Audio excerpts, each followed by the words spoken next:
Under the punishing Australian sun, a prospector promised a fortune, an ancient reef of pure gold hidden deep in the heart of the unforgiving desert. They called it Lassiter's Reef, a name that became synonymous with hope and obsession. It was elusive, irresistible, and rich enough, he claimed, to change the fortunes of a nation still reeling from economic hardship. While few seasoned bushmen truly believed him, none could completely ignore the power of such a claim. In the early 20th century, as Australia looked inward to its vast, uncharted interior, one man stepped forward with a weathered map, a fading memory, and a story that simply refused to die. His name was Harold Bell Lassiter, and his legend was about to be forged in the furnace of the Outback. He spoke of a rich gold reef glimpsed years before, somewhere beyond the settled edges of civilization, out where red plains meet shimmering salt pans and the sheer scale of the distance defeats the unprepared. Central Australia is beautiful, brutal country, a land of long horizons, scant water, and a relentless heat that can turn certainty into doubt and hope into despair. An expedition formed, a motley collection of vehicles, camels, and hard-bitten bushmen, all of them skeptical but willing to test the tale for a share of the potential prize. The prospector, brimming with confidence, traced a decisive line on his map. A reef, he said, running true through a set of remote ranges only he could identify. Close and careful, his fingers moved across the worn paper, a compass for direction, a ruler for distance, and a pencil for notations that held the key to everything. In this terrain, landmarks were scarce and unreliable. A single navigational error could be fatal. Yet the promise of a fortune beyond imagination kept the pencil moving, the route fixed in his mind. They drove out from the frontier town toward the far ranges, a convoy loaded with spare supplies, governed by tight schedules, and running on faith in a remembered seam of quartz and gold. The prospector insisted he could guide them back to it, his certainty the fuel that propelled them forward. Days stretched into weeks. Tires shredded on the sharp stones of Gibber Plains, engines coughed and sputtered in choking dust. The needle-sharp spinifex grass scratched at boots and frayed tempers. The country demanded respect, and it took its payment in sweat, toil, and broken equipment. Still, the prospector pressed on, certain he'd seen the reef before, absolutely certain he could find it again. Confidence can be a contagious and powerful force in the desert. It can also be dangerously costly. Water ran perilously low. Rations thinned until meals were meager. Every wrong turn, every bogged vehicle meant fewer precious miles left in the fuel tanks and in the reserves of the body. Heat rose in shimmering waves from the baked earth. The wind carried dust that felt like smoke in the lungs. Doubt, once a quiet whisper, crept in with the grit. Were the coordinates right, or was the memory fatally wrong? As supplies dwindled, the team argued over miles and markers. Should they push on, deeper into the unknown, or turn back while enough fuel remained for a safe retreat? The prospector, desperate, urged one last drive toward the ranges he swore hid the golden vein. Then came the choice that changed everything. Frustrated by the delays and determined to prove his claim, he set off alone to scout ahead, lightly provisioned with only a small amount of food and water, promising a quick return once he fixed the line of country. Hours passed, stretching into a full day. The horizon stayed stubbornly empty. His tracks, once clear, blurred in the shifting sand. A storm began to build over the distant hills. The prospector did not return. At camp, quiet concern turned to sharp alarm. They searched the nearest gullies and dunes, their calls swallowed by the immense silence, calling into wind and dust. But there was nothing. Messages were readied for help.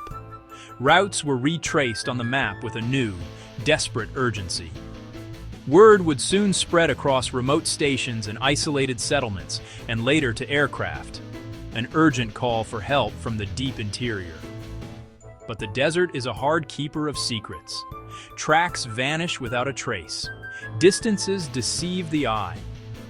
In that vastness, a single person can slip beyond sight in mere minutes, swallowed by the landscape. As day faded to a cold desert dusk, a grim truth took hold. The expedition was faltering.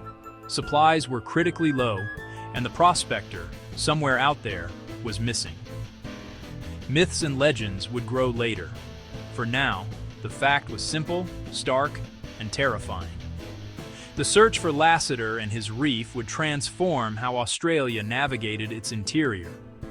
Later searches, both official and private, mapped new tracks and vital wells, but none ever confirmed a payable gold reef. In the process, aerial grids and stone cairns became standard survey tools, while radios linked remote stations, creating a network of safety where none existed before. The tragedy also highlighted a crucial lesson: the survival of many who became lost in the outback, then and now, depended on ancient knowledge. Aboriginal understanding of the country, of hidden soaks, seasonal routes, and food sources, underpinned countless rescues. In the summer heat, a wrong turn or unplanned journey can have survival time, a brutal reality the land enforces without prejudice. Geologically, the region is filled with formations that can deceive even a trained eye. Glistening quartz blows and dark ironstone ridges often mimic the appearance of gold-bearing reefs, fueling false hopes. Though the gold was never found, the story never died. Today, place names and memorials keep the legend alive. Lassiter Highway, Lassiter's Cave, a permanent mark on the map, left by a man who vanished in search of a treasure that may never have existed. The plan was simple: rations measured, miles plotted, turnbacks timed to the last drop.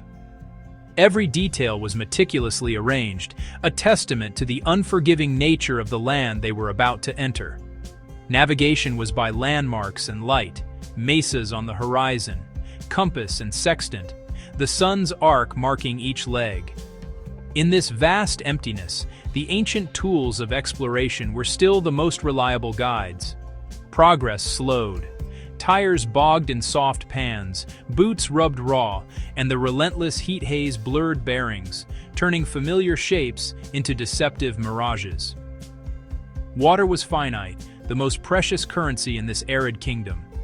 Each halt checked the ledger, canteens weighed, distances recalculated, turnback times revised against the dwindling supply. Weather ruled the day, dust squalls by afternoon, a furnace at noon, and a sudden, biting chill after sundown. The environment was a constant, unpredictable adversary. The desert edited every plan. Tracks vanished under wind-drifted sand, and profound fatigue bent the compass of judgment, making every decision a gamble. He set off alone, chasing a reef line or a water hole, promising to rejoin by sundown, using the headland as his mark. A simple objective, a fatal miscalculation. Sundown came. He did not.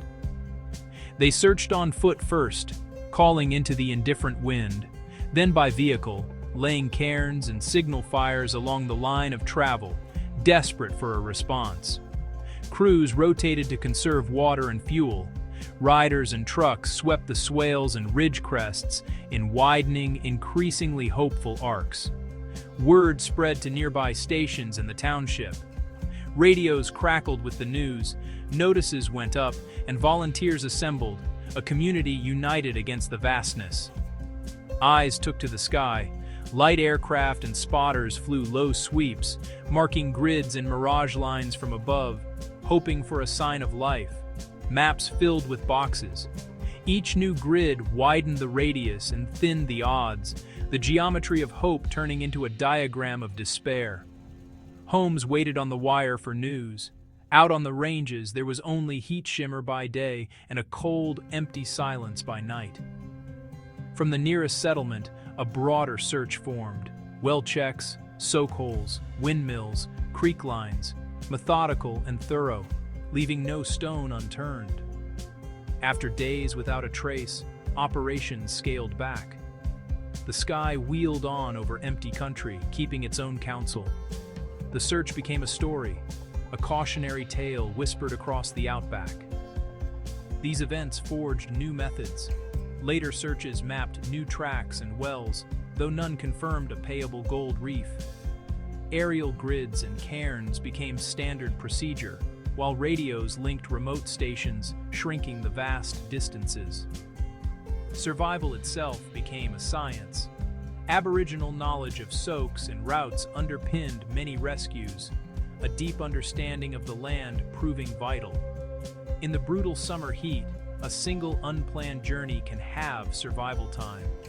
The allure of gold persists, yet geology often deceives. Quartz blows and ironstone can mimic gold reefs to the untrained eye. The story, however, endures. Place names and memorials, Lassiter Highway, Lassiter's Cave, keep the legend alive, etched into the very landscape that claimed it. What remains is a paper trail, coordinates softened by memory, maps scarred by time, diaries, secondhand testimonies, and later recollections sketch paths across harsh country, but each line is a little blurred, each entry a fragment of a larger, incomplete puzzle. These are not precise logs, but echoes of a journey. Experts walked the routes on paper first, then on foot, testing where a lone traveler could fade from view, and how dunes, scrub, and ridgelines could swallow a person in minutes. This forensic geography helps filter the probable from the merely possible, creating a corridor of likelihood through an ocean of sand. Here, exposure kills quietly, heat by day, cold by night, and water measured in heartbeats. Heat stroke, dehydration, and nighttime chill work in sequence when supplies run thin. The body's reserves are stripped away first by the sun, then by the freezing dark, a relentless cycle that leaves no room for error. The testimony is earnest, but imperfect. Memories shift, distances grow or shrink, times drift. What felt like an hour could have been 20 minutes. A hill becomes a mountain in recollection. Cross-checking notes against the land narrows possibilities, yet never to certainty. Terrain analysis explains the silence. Long dune corridors, gibber plains, and spin effects force detours that add miles to any journey. Progress is agonizingly slow.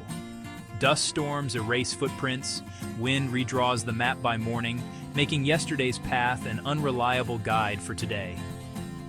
One leading theory is death by exposure, overcome by heat, then cold, collapsed short of shelter or water, unseen from the air amid uniform sand and stone.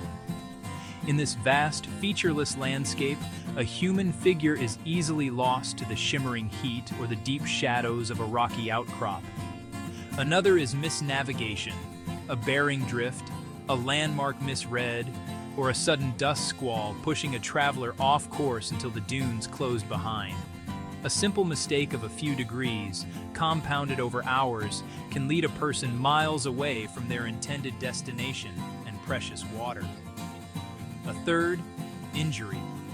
A fall on ironstone or into a washout, mobility gone, progress slowed to meters per hour as light and strength failed. A twisted ankle or a broken bone becomes a death sentence when you are alone, miles from help with the sun setting. And the reef? Geology offers lookalikes. Bright quartz blows and ironstone lodes that glint like promise. To an exhausted, hopeful prospector, these formations can easily be mistaken for a sign of immense wealth. Hope misread as fortune is common in this country. Water rules everything. Soaks are sparse, creeks ephemeral. They are lifelines hidden in a landscape that seems devoid of it. Miss by a ridge or two and you miss it entirely. Ration wrong and the margin for survival vanishes in the dry air. Search maps tell the rest. Grids widened, probabilities fell, and time, working against scent, tracks, and sight, erased what little evidence remained. Each passing day made the search area exponentially larger and the chances of a successful rescue smaller. Grand conspiracies flourish in empty spaces, but the record yields no credible proof. No tracks of abduction, no hidden convoy, no sealed report that alters the ground truth. The simplest, harshest explanations are often the most accurate.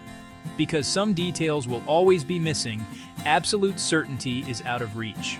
The land keeps its secrets as tightly as the sea, holding the final moments in a silent, unyielding grip. The simplest model fits best: a harsh environment, a navigational slip or injury, dwindling water, and a life overtaken by exposure. It's a tragic but familiar story in the annals of exploration. In the aftermath, search methods evolved. Later searches mapped new tracks and wells, though none confirmed a payable gold reef. Aerial grids and stone cairns became standard practice, while radios linked remote stations, shrinking the vast distances. The story also reinforced a timeless truth. Survival here is knowledge. Aboriginal knowledge of soaks and routes underpinned many rescues. A deep understanding of country passed through generations. In summer heat, unplanned travel can halve survival time, and the reef itself remains a geological ghost. Quartz blows and ironstone often mimic gold reefs to the untrained eye. Yet the legend endures. Place names and memorials, Lassiter Highway, Lassiter's Cave, keep the story alive, a permanent fixture in the landscape of the Australian interior. The search never truly ended. New maps, new gear, the same horizon. Crews pushed into old country, correcting charts, marking water, and learning from every mile. The story filled pages and screens, shaping how Australia imagines its interior. Vast, testing, indifferent. Some still chase the reef. Most chase understanding. Out here, answers are scarce and footprints brief. The prospector is gone. The desert and the legend remain.